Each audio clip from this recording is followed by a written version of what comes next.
First meetings can shape the stories we tell for years. For Meghan Markle, stepping into the world of British royalty was more than an introduction. It was, well, a test of worlds colliding. Her first encounter with Prince William and Catherine, the Prince and Princess of Wales, is now the stuff of modern legend. The setting was casual, a cosy visit, not a grand banquet. Yet the stakes were undeniably high. Meghan was stepping into a family that lived by traditions most people only glimpse in magazines. The British royal family is a symbol of formality and restraint.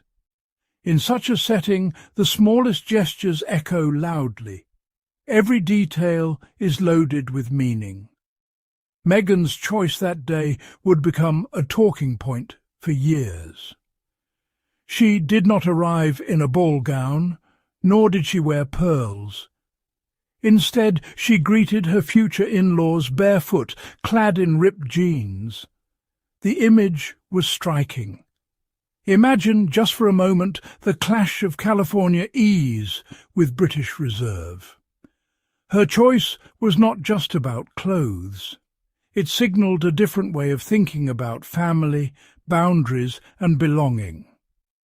The meeting became a flashpoint, inviting questions about manners, authenticity and the quiet power of first impressions. William and Catherine are models of steady composure. Their roles demand it. Every public moment is scrutinised, every private gesture remembered. This consistency is not an act. It is a way of life. It reassures those around them that they are safe within the rules. Meghan, by contrast, built her career on adaptability.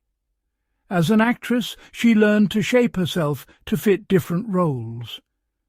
Her approach to the royal family was similar: ease, openness, and a dash of Hollywood charm. She believed authenticity meant being herself, regardless of the setting. This difference in outlook created friction. William and Catherine's authenticity came from their unwavering sense of duty.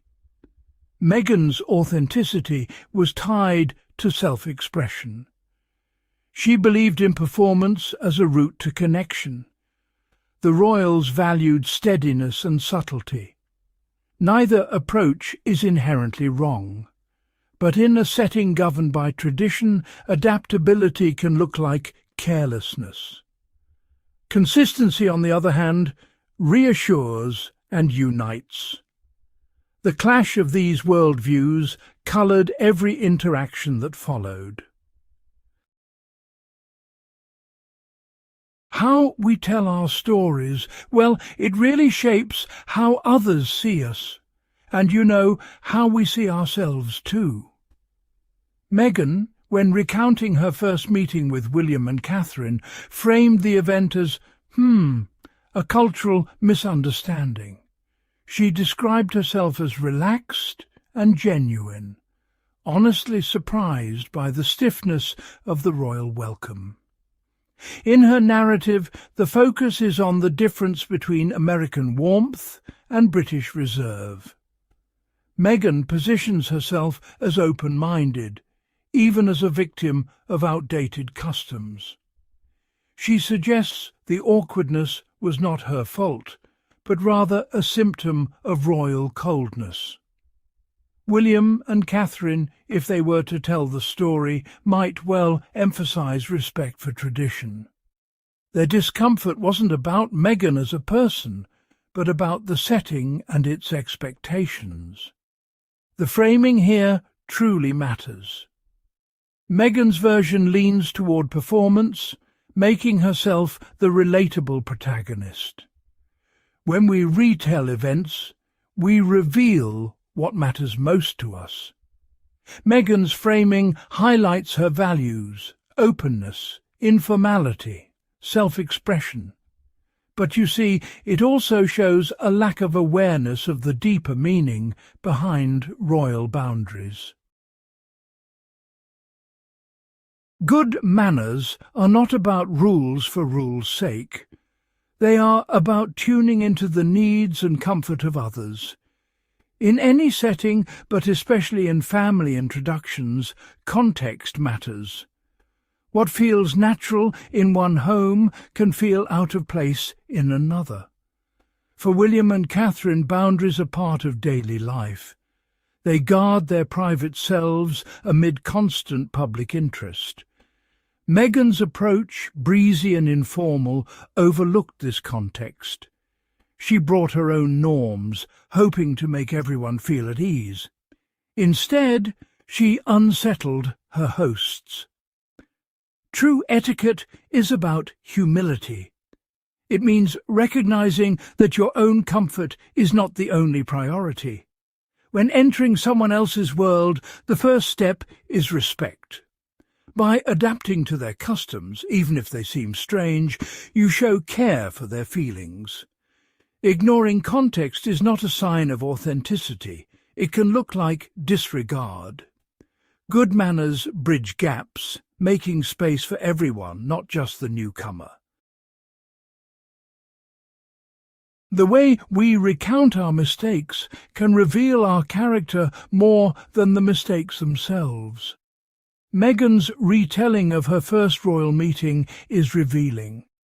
She frames the moment as a clash of cultures, casting herself as the outsider who simply did not know better. There's a certain vulnerability in admitting you got it wrong. But there is greater wisdom in acknowledging the impact of your actions on others. Meghan's story stops short of this. She does not fully explore how her choices might have made William and Catherine uncomfortable. By shifting the focus to others' reactions, Meghan misses a chance for self-awareness. A more humble telling would admit, I may have crossed a line. I wish I'd tried harder to understand. This kind of reflection earns respect. Our stories are not just about what happened. They show what we value, what we regret, and what we hope to change. In the end, accountability speaks louder than performance. Authenticity is one of the great virtues of our time, yet it is often misunderstood. To be authentic is not simply to be yourself at all costs. It is to know when to adapt, when to step back, observe and learn. Humility is the companion of true authenticity. William and Catherine's steadiness is a kind of authenticity. It is not flashy, but it is reliable. Meghan's approach is authentic to her own background, but it risks seeming self-centered when it disregards the needs of others. There is a subtle wisdom in learning from one's missteps. The truly self-aware person does not blame others for feeling uneasy. Instead, they ask how they might have acted differently. This is the humility that underpins good manners and real connection.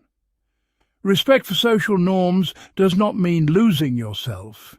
It means honouring the spaces you enter and the people who inhabit them. That is the quiet dignity at the heart of etiquette. Meghan Markle's barefoot encounter with William and Catherine is more than a royal anecdote. It is a lesson in boundaries, manners, and the art of first impressions. The story shows how easily good intentions can go awry when context is ignored. Etiquette is not about snobbery or rigidity. It is a humble act of respect. By honouring the customs of others, we show that we value their comfort as much as our own. When we misstep, the honest response is self-reflection, not blame. In the end, authenticity and humility go hand in hand. The ability to see oneself clearly, to admit fault, and to learn This is the mark of true character. Meghan's royal faux pas, retold with greater self-awareness, could become a story of growth rather than division. The encounter reminds us that good manners are a bridge, not a barrier. They are the quiet glue that holds families and societies together.